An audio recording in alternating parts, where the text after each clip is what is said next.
नमस्कार। भारत के तमाम नागरिकों को मेरा यानी कि रामेश्वर सिंह जम्वाल की तरफ से नमस्कार। मेरी आज की ये प्रस्तुति पॉलिटिक्स को थोड़ा सा टच करेगी। वैसे मैंने आज तक जितनी भी प्रेजेंटेशंस करी हैं उसमें पॉलिटिक्स नहीं थी, क्योंकि मैं पॉलिटिक्स में नहीं हूँ। लेकिन चूंकि आने वाले जनरल इलेक्शंस मेरे उन तमाम मुद्दों को टच करते हैं जिनको मैं काफ़ी देर से उठाता आ रहा हूँ, जैसे भारत में और पूरी दुनिया में क्राइम को कैसे कंट्रोल किया जा सकता है, लोगों के स्वभाव को कैसे तामसिक वृत्ति से सात्विक वृत्ति की तरफ ले जाया जा सकता है, औरतों और बच्चियों पर जो जुल्म हो रहे हैं उनके खिलाफ जो क्राइम्स हो रहे हैं, फीमेल फेटिसाइड का इशू, उस पर मैं बोलता आ रहा हूँ, और जनरल इश्यूज पे जो आम आदमी को टच करते हैं। लेकिन जैसे कि मैंने पहले कहा कि चूंकि इस बार भारत में होने वाले जनरल इलेक्शंस उन तमाम मुद्दों को टच करेंगे, और इस इलेक्शन का रिजल्ट जो होगा वो ये तय करेगा कि आने वाली हमारी पीढ़ियां, जनरेशंस, वो किस तरफ जाएंगी। क्या वो भारतीय सभ्यता को अपने सही रास्ते पे ले जाने में कामयाब होंगी, या भारत के वो फोर्सेस जो भारत को तोड़ने के लिए लगी हुई हैं, जो सनातन के ऊपर लगातार पिछले 1.5-2 साल से अटैक कर रही हैं, जिन्होंने कहा है कि सनातन को बैन कर देना चाहिए, जिन्होंने हमारे देवी देवताओं के ऊपर अभद्र बयान दिए, वो फोर्सेस स्ट्रांग हो जाएंगी। तो ये इलेक्शन चूंकि इन सारे मुद्दों को टच करता है, इसलिए मेरी आज की प्रेजेंटेशन में थोड़ा सा ये मैं मुद्दा उठाऊंगा और फिर बात करूंगा कि कैसे हम उन सारी फोर्सेस को डिफीट कर सकते हैं। मेरी नज़र में ये इलेक्शन जैसे महाभारत का युद्ध हुआ था, एक तरफ तामसिक वृत्तियों को रिप्रेजेंट करने वाली फोर्सेस कौरवों की फोर्स, और एक तरफ सात्विक फोर्सेस को रिप्रेजेंट करने वाली पांडवों की फोर्स, जिसको भगवान कृष्ण जी गाइड कर रहे थे, वो खड़ी थी। वैसे देखा जाए तो कौरवों की फौज में सारे के सारे लोग अधर्मी नहीं थे, सारे के सारे लोग गलत नहीं थे, लेकिन चूंकि वो किसी न किसी विवशता में कौरवों का साथ देने के लिए मजबूर थे, विवश थे, इसलिए अपनी अंतरात्मा को ना देखते हुए उनको कौरवों का साथ देना पड़ा। वैसे ही इस जनरल इलेक्शंस में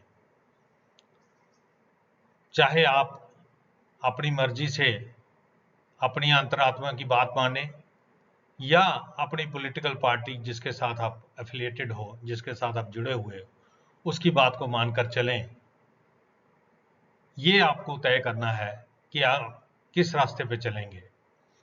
और डेमोक्रेसी और युद्ध में यही फर्क होता है। युद्ध में आपको आमने सामने आकर सामने से आपको क्लियर करना पड़ता है कि आप किस तरफ से लड़ रहे हैं, लेकिन डेमोक्रेसी में चूंकि ये सीक्रेट बैलेट है, आप अपनी अंतरात्मा को सुन सकते हैं और वोट उसी के मुताबिक दे सकते हैं।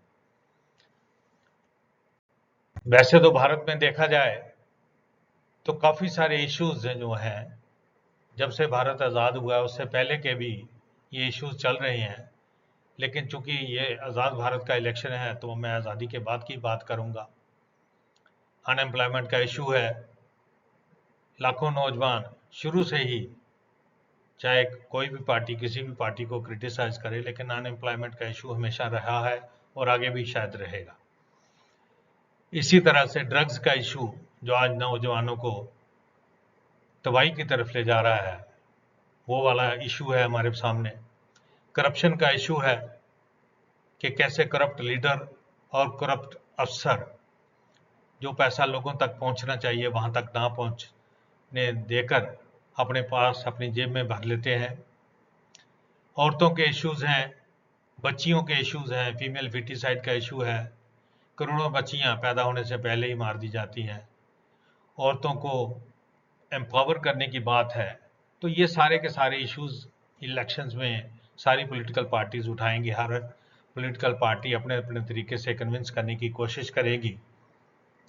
लेकिन मेरी नज़र में जो सबसे इम्पॉर्टेंट मुद्दा इस इलेक्शन में होने वाला है और होना चाहिए, वो है सनातन और हिंदू दर्शन पर पिछले 1-1.5 साल से जो हमला कुछ एक पार्टियां, खासकर साउथ इंडिया की कुछ एक पार्टियां जैसे डीएमके या कर्नाटक में कुछ एक पॉलिटिकल लीडर्स या उत्तर प्रदेश में कुछ एक पॉलिटिकल लीडर्स जिन्होंने अभद्र बयान दिए सनातन धर्म के बारे में भी, हमारे देवी देवताओं के बारे में भी, उन सारी बातों को देखकर मैं ये कह सकता हूं कि ये एक धर्म युद्ध होने वाला है। एक तरफ तामसिक फोर्सेस होंगी, तामसिक वृत्ति वाले लोग होंगे, और एक तरफ राजसिक और सात्विक वृत्ति वाले लोग होंगे। भीष्म पितामह, गुरु द्रोणाचार्य, गुरु कृपाचार्य, कर्ण, मदर नरेश, ऐसे लाखों लोग जो कौरवों की तरफ से लड़ रहे थे, वो ना तो कोई अधर्मी थे, लेकिन जैसे मैंने पहले कहा कि वो किसी न किसी मजबूरी में बंधे हुए थे। लेकिन ये मजबूरी आज की जनरेशन को नहीं है। हमें ये देखना है कि हमें उन तामसिक वृत्ति वाली ताकतों को हराना है, क्योंकि अगर हमने इस वक्त ये फैसला नहीं किया तो शायद आने वाले हजारों साल तक भारत अपनी सभ्यता, अपनी संस्कृति को भूल जाएगा। हम ये भूल जाएंगे कि हम किस सनातन धर्म को मानने वाले हैं, किस फोर्स को रिप्रेजेंट करते हैं, क्या हमारी वृत्ति होनी चाहिए, क्या हमारी संस्कृति होनी चाहिए। इसलिए इन फोर्सेस का हारना बड़ा जरूरी है। इसके साथ साथ भारत कैसे एक समृद्ध, खुशहाल और तरक्की वाला देश बने, इसके बारे में मैं काफ़ी देर से जम्मू कश्मीर के लोकल इंग्लिश पेपर्स में लिखता रहता हूं कि कैसे भारत को 3rd लार्जेस्ट इकोनॉमी बनाया जा सकता है, कैसे हमारी इकोनॉमी को 3rd लार्जेस्ट इकोनॉमी बनने के लिए 8 से 10% जो है वो ग्रोथ रेट अपनाया जा सकता है, किया जा सकता है।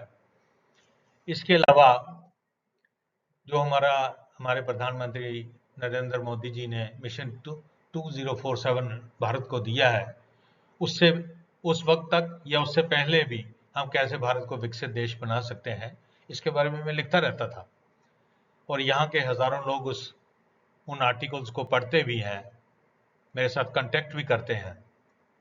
लेकिन मेरी ये अपील भारत के तमाम वासियों के लिए है, क्योंकि इलेक्शन, सारे के सारे इलेक्शंस जो भारतवर्ष में हो रहे हैं, ये खाली जम्मू कश्मीर में इलेक्शन नहीं हो रहे, या जम्मू और उधमपुर की कॉन्स्टिट्यूंसीज के लिए नहीं है। ये अपील जम्मू उधमपुर की कॉन्स्टिट्यूंसी को भी उतना ही अफेक्ट करेगी जितना बाकी भारत के बाकी कॉन्स्टिट्यूंसीज को अफेक्ट करेगी। कुछ राजनेता और कुछ अन्य लोगों द्वारा सनातन पर आपने सुना ही होगा पिछले 1.5 साल से जो हमला कर रहे हैं। और राजनेता जो सक्षम हैं, जो नेतृत्व प्रदान करने में और लोगों को सही रास्ता ले जाने के लिए सक्षम हैं और जिनको ले जाना चाहिए था, उसमें वो विफल रहे। उल्टा उन्होंने लोगों को गलत रास्ते पे ले जाने के लिए उकसाया। हालांकि चाणक्य का ये कहना है कि लोगों को गलत रास्ते से सही रास्ता लाना ही राजनीति है, लेकिन आज राजनीति का मतलब कुछ और ही लोग समझते हैं। वो लोगों के ऊपर राज करने की एक नीति जो उनके नजर में है, उसको राजनीति समझते हैं। और जब से ये अटैक सनातन पर इन लोगों ने किया, तो भारत में जो प्रतिक्रिया उनकी होनी चाहिए थी वो नहीं हुई। इसका सबसे अधिक बड़ा कारण ये था कि ये लोग बड़े पावरफुल हैं। कोई चीफ मिनिस्टर्स हैं, कोई फॉर्मर मिनिस्टर्स हैं, कोई चीफ मिनिस्टर्स के रिश्तेदार हैं, और आम आदमी को ये पता नहीं कि इनका मुकाबला कैसे किया जा सकता है, किस फोरम पे किया जा सकता है। लेकिन इलेक्शन का ये समय है जब ये पॉलिटिकल फोर्सेस, पॉलिटिकल पार्टीज और पॉलिटिकल राजनेता जो भी हैं वो सबसे कमजोर स्थिति में होते हैं। उनको वोट मांगने के लिए आपके पास आना पड़ेगा और आएंगे भी। तो जब भी आपके गांव, आपके मोहल्ले, आपके शहर में ये लोग आए, वो किसी भी पॉलिटिकल पार्टी से हों, आप उनसे पूछिए कि जब भारत की सभ्यता पर अटैक हो रहा था, जब सनातन पर अटैक हो रहा था, तब आपने इन लोगों का मुकाबला क्यों नहीं किया, इन लोगों को अपोज क्यों नहीं किया, उनके साथ आज भी आप क्यों खड़े हो। कांग्रेस वाले आज भी डीएमके के साथ खड़े हैं, शिवसेना वाले आज भी डीएमके के साथ खड़े हैं। तमिलनाडु की बाकी कुछ एक पॉलिटिकल पार्टीज हैं, उनके बयानात आज भी उसी तरह से आपत्तिजनक और लोगों को उकसाने वाले हैं। तो अखबारों में लिखने से मेरे शायद वो मैसेज इतने लोगों तक नहीं पहुंचा, इसीलिए मैं सोशल मीडिया को यूज करके अधिक से अधिक लोगों तक पहुंचना चाहता हूं कि भारत के तमाम लोगों तक मेरी ये अपील पहुंचे और लोगों के पास आज उनके हाथ में ये हथियार है कि ऐसे लोगों का मुकाबला कर सकें और ऐसे लोगों को डिफीट कर सकें, उनको हरा सकें, जिन लोगों ने हमारी फिलॉसफी, हमारे कस्टम्स के ऊपर अटैक करा।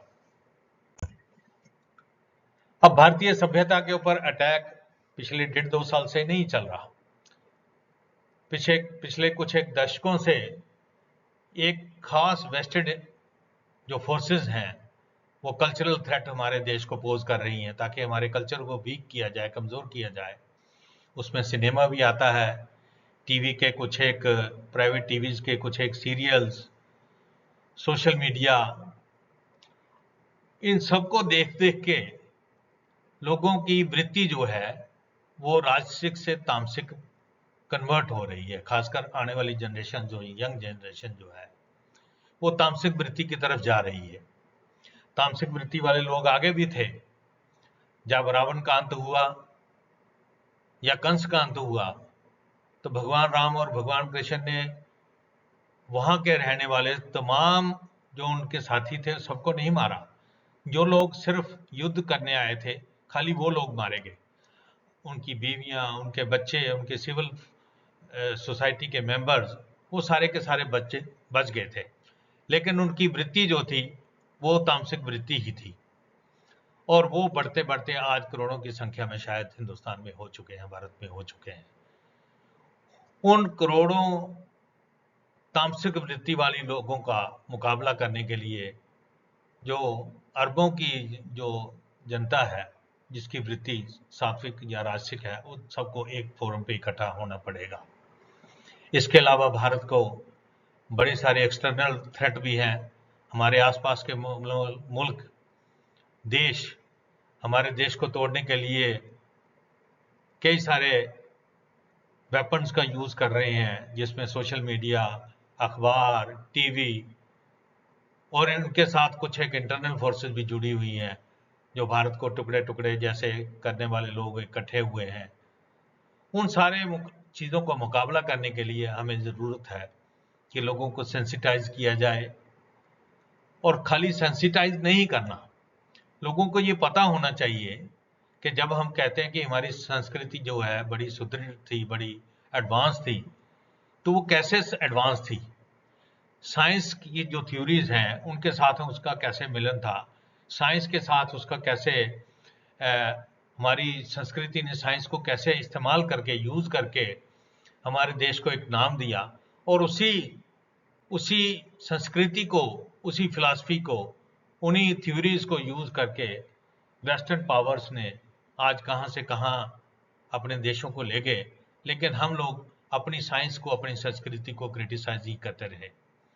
इसके साथ चूंकि हमारी संस्कृति हमारे नौजवानों को लाखों की तादाद में उनको उनके कैरियर में बनाने में भी मदद कर सकती है।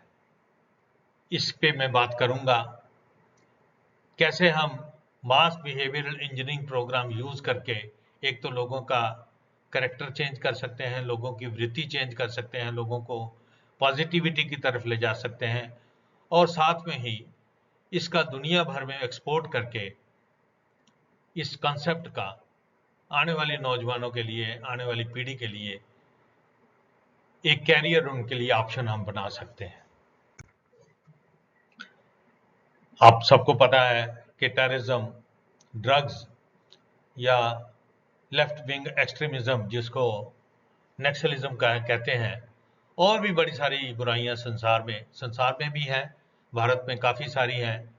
अब इनका मुकाबला कैसे किया जा सकता है? मैं जब संस्कृति की बात करता हूं तो संस्कृति में हमारे 6 स्कूल्स, जिनको इंडियन थॉट या इंडियन फिलॉसफी के 6 स्कूल हैं, जिसमें न्याय, विशेषिका, मीमांसा, वेदांता, सांख्य और योग हैं। ये हमें ऐसी नॉलेज प्रोवाइड करते हैं, ऐसी नॉलेज हमें देते हैं, हमारे वेद, हमारे पुराण। तो हमें ये एक तो अपने देश के नौजवानों को ये कन्विंस करना पड़ेगा, साइंटिफिक कम्युनिटी को ये कन्विंस करना पड़ेगा कि हमारे पास जो नॉलेज है वो सारी की सारी रीजनेबल, रीजन बेस्ड नॉलेज है, और साइंस के साथ इसका कोई एडवर्स नहीं है, ये साइंस के साथ मिली हुई है, साइंस के साथ ये साइंटिफिक एक्सप्लेनेशंस हैं। हमने आज तक भी जितने भी स्कूल्स मैंने बात करी, वो सारे के सारे साइंटिफिक बात करते हैं। और दूसरा, हमने पूरी दुनिया को ये बताना है कि सांख्य और योग की फिलॉसफी जो है वो पूरी दुनिया को अरबों रुपया बचाने में मदद कर सकती है।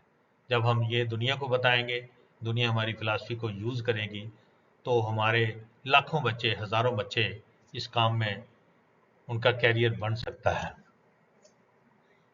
अब न्याय और विशेषिका, ये ब्रह्म को या अल्टीमेट पावर जो है इस ब्रह्मांड को चलाने वाली, उसकी रियलाइजेशन के लिए हमें बताते हैं, और उसका कैसे उसको अचीव किया जाए, इसको धर्म कहा गया है।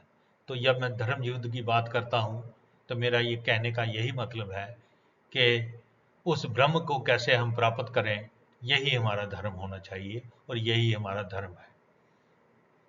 ऐसे ही स्पेस, टाइम, कॉज, माइंड, आत्मा, बुद्धि, ये सारे के सारे जो हैं इन स्कूल्स में, चाहे वो न्याय है, विशेषिका है, मीमांसा है, संख्या है, योग है, ये सारे के सारे उस साइंस को एक्सप्लेन करते हैं।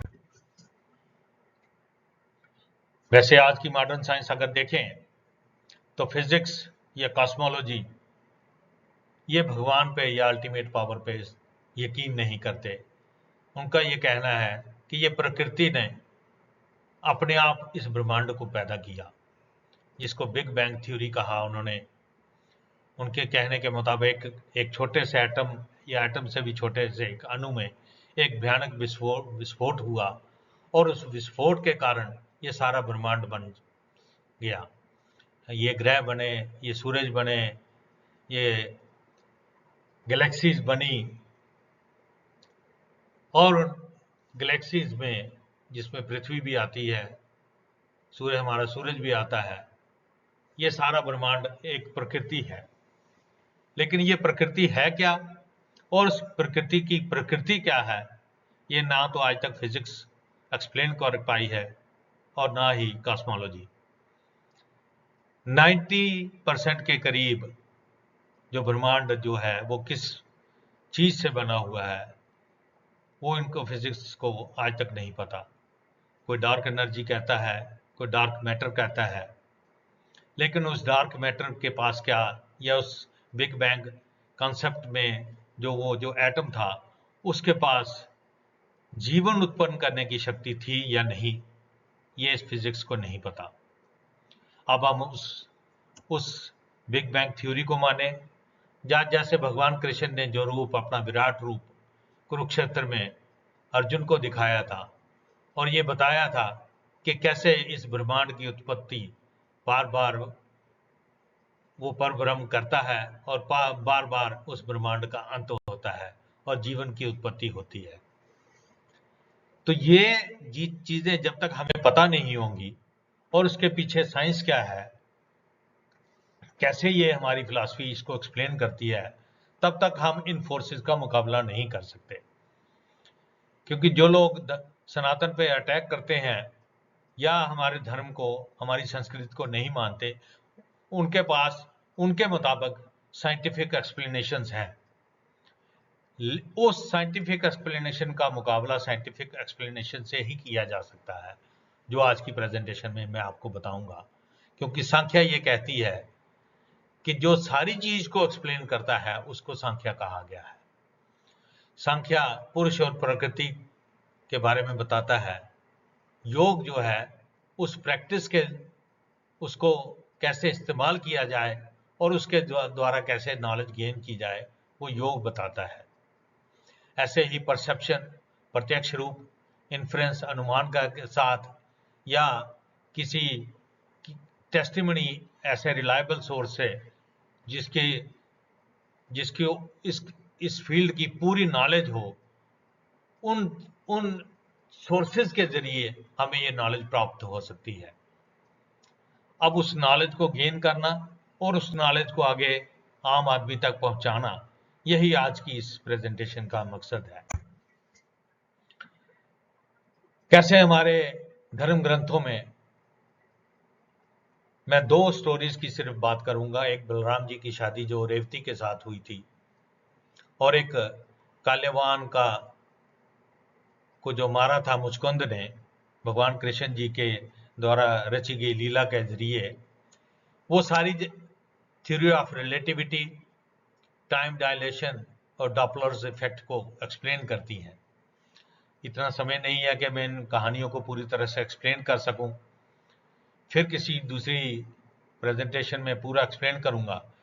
लेकिन आप ये दोनों कहानियां पढ़ के आप अंदाजा लगा सकते हैं कि जो थ्योरी ऑफ रिलेटिविटी, जो जिसके ऊपर साइंस काफी सारी डिपेंडेंट है आज ऊपर दूसरे ग्रहों में जाने के लिए, तो वो साइंस पिछले जो 100-150 साल में डेवलप हुई। हमारे पास तो हजारों साल से ये साइंस थी। हजारों साल से हमें ये पता था कि हमारे इस ब्रह्मांड में, हमारे इस जो सूर्य के इर्द गिर्द चक्कर लगाने वाले 9 ग्रह जो हैं, उन 9 ग्रहों के जो मंदिर जो तमिलनाडु में, जिस जगह से तमिलनाडु के पॉलिटिशियंस आज अटैक कर रहे हैं सनातन को, उनको कहिए कि इस मंदिर में जाके विजिट करें, तब उनको पता चलेगा कि नवग्रहों की पूजा चोल साम्राज्य में 8वीं शताब्दी में ये मंदिर, 7वीं या 8वीं शताब्दी में ये मंदिर कैसे बने।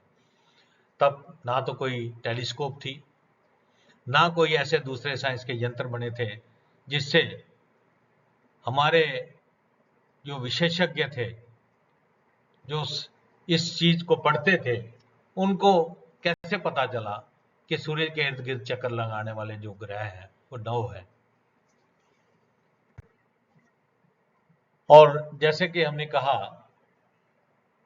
कि जब ये स्टार्ट बिग बैंग का जो 13.5 बिलियन ईयर्स अगो जब बिग बैंग हुआ, जब इस ब्रह्मांड की उत्पत्ति हुई, आज के इस ब्रह्मांड की उत्पत्ति हुई, तब इस ब्रह्मांड में लाइफ नहीं थी। आप पृथ्वी में देखते हैं कि हजारों लाखों किस्म के जीव जंतु हैं। उन जीव जंतुओं में जो उन जीव जंतुओं को चलाने वाली आत्मा, या जो आप जैसे भी उसको कहें, कोई एनर्जी उसको चला रही है, वो एनर्जी कैसे उनमें आई। अगर हम मैक्रो लेवल पे देखें, हमारे सूर्य के इर्द गिर्द चक्कर लगाने वाले 9 ग्रह देखें, तो क्या ये 9 ग्रह या आसपास की गैलेक्सीज, क्या जीवन उत्पन्न करने की शक्ति उनमें थी? क्या जो एटम्स माइक्रो लेवल पे हम जैसे देखें, पहाड़, नदियां, मैदान, पानी, पृथ्वी, एटम्स के अंदर घूमने वाले न्यूट्रॉन्स, इलेक्ट्रॉन्स, प्रोटॉन्स, न्यूक्लियॉन्स, क्या वो लाइफ को जनरेट कर सकते हैं? और लाइफ को जनरेट कर सकते हैं और लाइफ का क्या वो एंड कर सकते हैं? अगर लाइफ को जनरेट नहीं कर सकते, लाइफ का खत्म नहीं कर सकते, तो लाइफ कहां से उत्पन्न होती है? गैलीलियो से लेकर न्यूटन तक साइंस या फिर अल्बर्ट आइंस्टाइन की जो थ्योरी है E=mc², ये लाइफ को जनरेट कैसे किया जाता है ये इसको एक्सप्लेन नहीं कर सकती। तो उसको एक्सप्लेन करने के लिए हम जो कोशिश कर रहे हैं, चाहे वो गॉड्स पार्टिकल ढूंढने की कोशिश हम सन में जो होने वाले एक्सपेरिमेंटेशन जो हो रही है, या ऊपर चंद्रमा या मंगल ग्रह पे जाने की हम कोशिश करते हैं या कर रहे हैं, उससे आज तक हमें ये नहीं पता चला कि लाइफ कैसे जनरेट होती है। ना फिजिक्स की स्ट्रिंग थ्योरी या बाकी वाली जो जितनी भी आज तक थ्योरीज आई है वो ये एक्सप्लेन नहीं कर सकी। साइंस आज तक सिर्फ 4 फोर्सेस को ढूंढ सकी है, gravity, electromagnetism, weak nuclear force और स्ट्रॉन्ग न्यूक्लियर फोर्स। लेकिन ये चारों फोर्सेस जीवन पैदा करने और जीवन को खत्म करने में एक्सप्लेन नहीं कर सकती। जैसे मैंने कहा, हजारों किस्म के जीव जंतु इस पृथ्वी पर मौजूद हैं और उनका जो बिहेवियर है, जैसे शेर का बच्चा जो है वो शिकार करने का ही आदी होता है, वो कैसे जनरेशन टू जनरेशन लाखों साल से वो वही काम कर रहा है। वो जेनेटिक ट्रांसमिशन कैसे या सोशलाइजेशन के जरिए कैसे अपने माँ बाप से सीखता है कैसे शिकार करना है। लेकिन जेनेटिक्स के जरिए भी जो हमारा बिहेवियर जो ट्रांसफर होता है वो ना तो फिजिक्स एक्सप्लेन कर सकती है ना कॉस्मोलॉजी। एनाकोंडा के बच्चे पैदा होते ही अपने माँ बाप से बिछुड़ जाते हैं, लेकिन उनका शिकार करने का तरीका, कैसे उन्होंने सरवाइव करना है, वो जेनेटिक ट्रांसमिशन जो है वो फिजिक्स और कॉस्मोलॉजी नहीं एक्सप्लेन करती। और जो इन अरबों खरबों की तादाद में जो जीव जंतु हैं उनमें जो फोर्स है, जो उनको चलाने वाली फोर्स है, जिसको हमारी फिलॉसफी आत्मा कहती है, अगर हम उस फिलॉसफी के मुताबिक ना जाएं, लेकिन कोई ना कोई तो एनर्जी है जो है वो उसको जला रही है। वो एनर्जी कहाँ से आती है, कहाँ से जनरेट होती है और कैसे खत्म होती है। लॉ ऑफ थर्मोडायनेमिक्स ये कहता है कि एनर्जी को ना हम क्रिएट कर सकते हैं ना उसको खत्म कर सकते हैं, उसकी फॉर्म ट्रांसफर हो सकती है, एक फॉर्म से दूसरी फॉर्म में वो ट्रांसफॉर्म हो सकती है।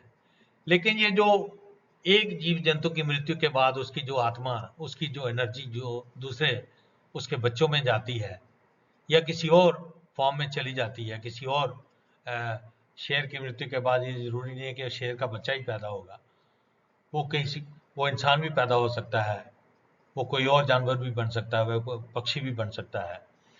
वो जो इन करोड़ों की संख्या में जो डेथ्स हर सेकेंड में हो रही है, वो कैसे सोल्स माइग्रेट करती हैं, कि कौन सी ऐसी शक्ति है जो उसको रेगुलेट कर रही है। इन सनातन पे अटैक करने वालों से अगर हम ये सवाल पूछें तो उनके पास कोई जवाब नहीं होगा। इसका जवाब भगवान कृष्ण ने भगवत गीता में दिया है और पुराणों में भी ये इसका जिक्र है। भगवान कृष्ण ने कहा कि जो आप सामने देख रहे हो, पृथ्वी, जल, आकाश, ये मेरी इंफीरियर फोर्स है, जिसको उन्होंने कहा मेरी अपरा शक्ति है।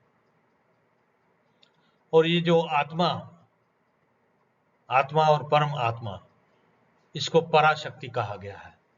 कैसे ये आत्मा जनरेट होती है, कहाँ पे जनरेट होती है, कैसे कहाँ पे आत्मा ये बनती है, कैसे आत्मा मूव करती है एक शरीर से दूसरे शरीर में, कौन उसको रेगुलेट कर रहा है, कैसे रेगुलेट किया जाता है, इसको पराशक्ति कहा गया है।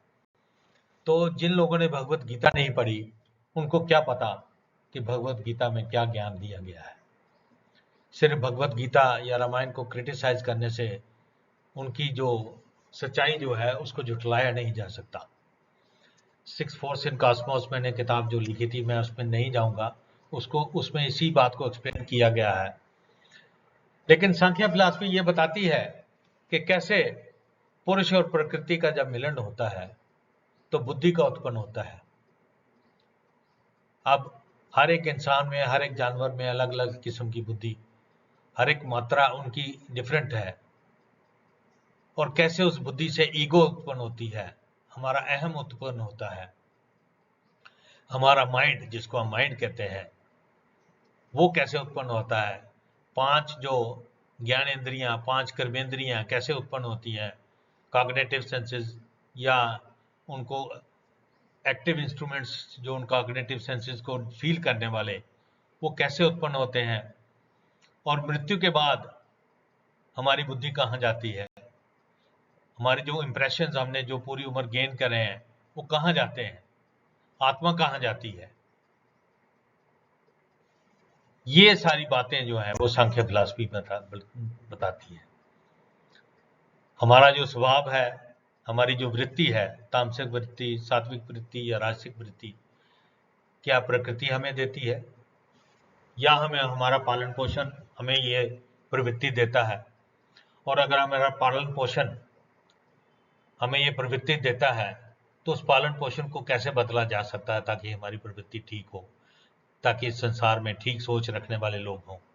और अगर ये प्रकृति देती है तो प्रकृति ये कैसे डिसाइड करती है कि कौन आदमी गलत होगा और कौन आदमी सही होगा, और गलत से सही रास्ता बताने के लिए प्रकृति के पास क्या उपाय है।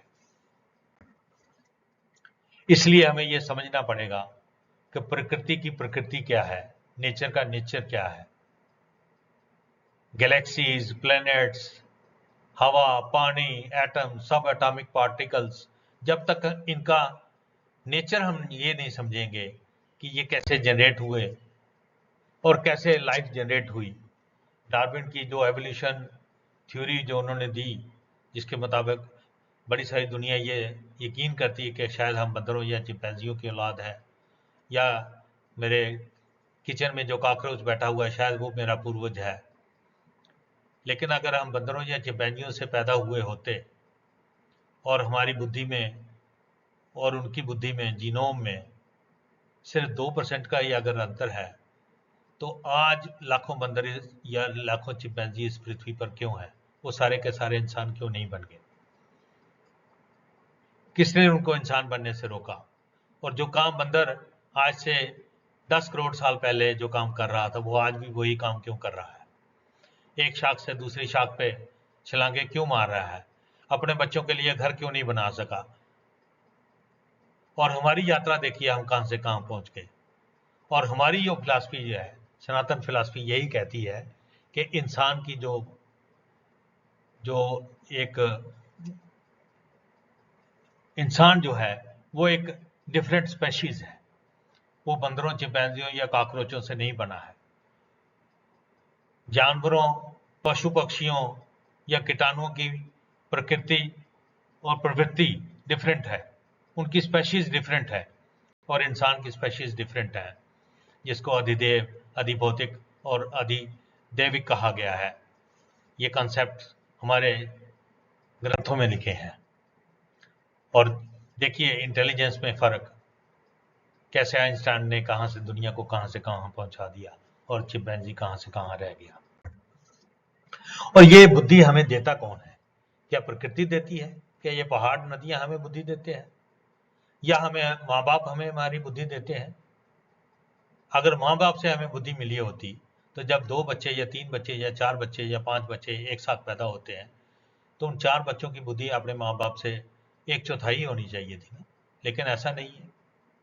या बच्चे की बुद्धि जो है अपने माँ बाप से, क्योंकि माँ बाप के मिलन से वो दोनों का मिलन होने से वो बच्चा पैदा हुआ है, तो उसकी बुद्धि अपने माँ बाप से डबल होनी चाहिए थी।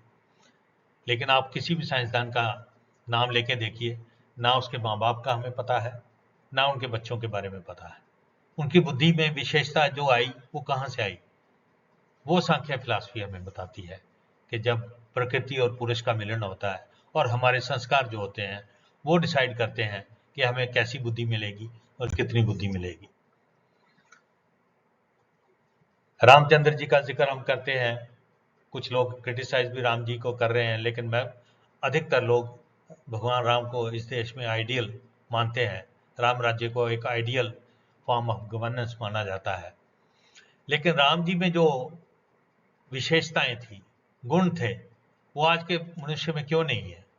हम कहते हैं कि हम राम जी के वंशज हैं, मैं सूर्यवंशी हूँ, मैं चंद्रवंशी हूँ, मैं किसी और वंश का हूँ, लेकिन उन महापुरुषों के जो हमारी जो क्वालिटीज थी वो आज कहाँ चली गई?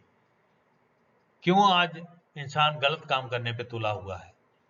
राजनेता जेलों में जा रहे हैं, आम आदमी कोई चोरी कर रहा है, कोई डकैती कर रहा है, कोई रेप कर रहा है, कोई दूसरे गलत काम कर रहा है।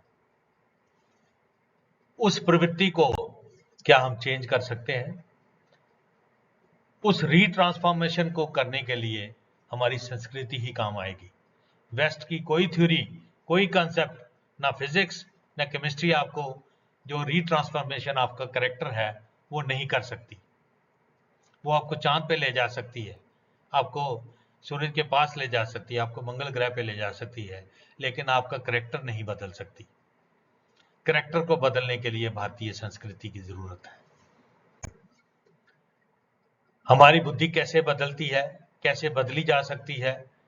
हमारे ब्रेन के जो सेल्स हैं वो क्यों तामसिक वृत्ति की तरफ जा रहे हैं, कैसे जा रहे हैं, कैसे उसको बदला जा सकता है, कैसे ब्रेन सेल्स की फंक्शनिंग को चेंज किया जा सकता है, कैसे हमारी जीन्स को फंक्शनिंग को चेंज किया जा सकता है। ये सारी की सारी कंसेप्ट हमारी साइंस को, हमारी सभ्यता को, हमारी संस्कृति को यूज करके आप करके तो देखिए, आप योग को इस्तेमाल करके तो देखिए, आप सांख्या को पढ़ के तो देखिए, आप भगवत गीता को एक पढ़कर एक बार देखिए तो सही कि उसमें कैसे साइंटिफिक एक्सप्लेनेशंस दी गई हैं, साइंटिफिक रीजन दिए गए हैं। इन सारी बातों को मुझे एक्सप्लेन करने का टाइम इस वक्त नहीं है इस प्रेजेंटेशन में, लेकिन मैं एक्सप्लेन करता आ रहा हूँ अपनी डिफरेंट प्रेजेंटेशंस में। और अगर आगे किसी को जरूरत होगी, कोई भी पॉलिटिशियन, दुनिया का कोई भी साइंसदान मुझसे ये सवाल पूछे, मैं उसका एक साइंटिफिक रीजन, साइंटिफिक एक्सप्लेनेशन दे सकता हूँ। जेनेटिक इंजीनियरिंग कैसे की जा सकती है इंडियन फिलॉसफी के जरिए, कैसे हमारे जीन के बिहेवियर को चेंज किया जा सकता है? तो इससे पहले कि मैं आप सबका शुक्रिया करूं, मैं आपसे ये अपील करना चाहूंगा कि इस इलेक्शन में वो जो तामसिक फोर्सेस हैं वो भी इलेक्शन लड़ रही हैं, उनमें उनकी सपोर्ट करने वाली पार्टीज भी आपके सामने आ रही हैं। मैं किसी पॉलिटिकल पार्टी की सपोर्ट करना नहीं चाहता था, लेकिन चूंकि जैसे मैंने कहा कि इस इलेक्शन का रिजल्ट हमारे आने वाली सदियों तक हमारी पीढ़ियों पे पड़ेगा, इसलिए मैं ये अपील करना चाहूंगा कि आज के इलेक्शन में जो 2024 में जो जनरल इलेक्शन होने वाला है, आप कांग्रेस से, डीएमके से, टीएमसी से या उद्धव की जो शिवसेना है उनसे ये सवाल पूछिए कि जब हमारी संस्कृति पे अटैक हो रहा था तब आप लोगों ने इनका अपोज क्यों नहीं किया और आज भी उन लोगों के साथ क्यों खड़े हो? और जो हमारी संस्कृति को आगे ले जा रहा है, जो हमारे योग को इंटरनेशनल लेवल पे लेके गया, इंटरनेशनल स्टैंडर्ड सेट किए, आज पूरी दुनिया योग की बात करती है।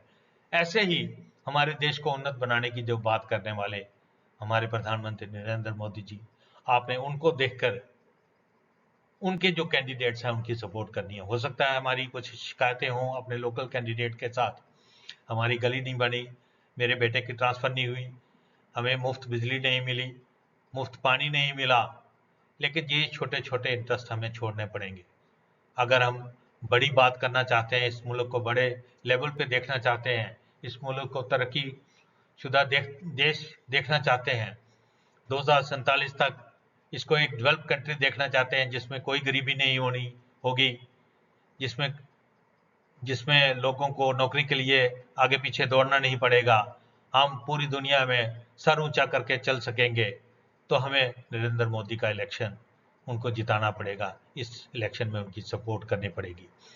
इन्हीं शब्दों के साथ मैं अपने शब्दों को विराम दूंगा, लेकिन ये कहूंगा कि आइए इस सोच को रखने वाले सारे के सारे लोग जिनका पॉलिटिकल पार्टी के साथ कोई इलेक्शन के साथ कोई मतलब नहीं है, लेकिन चूंकि ये हमारे कैरियर के साथ, हमारे बच्चों के कैरियर के साथ, हमारे बच्चों के भविष्य के साथ ये सब जुड़ा हुआ है, इसलिए हम सब एक प्लेटफॉर्म पे इकट्ठे हो जाएं।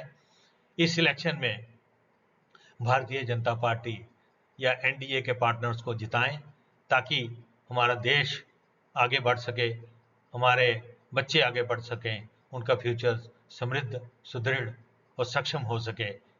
जय हिंद, जय भारत।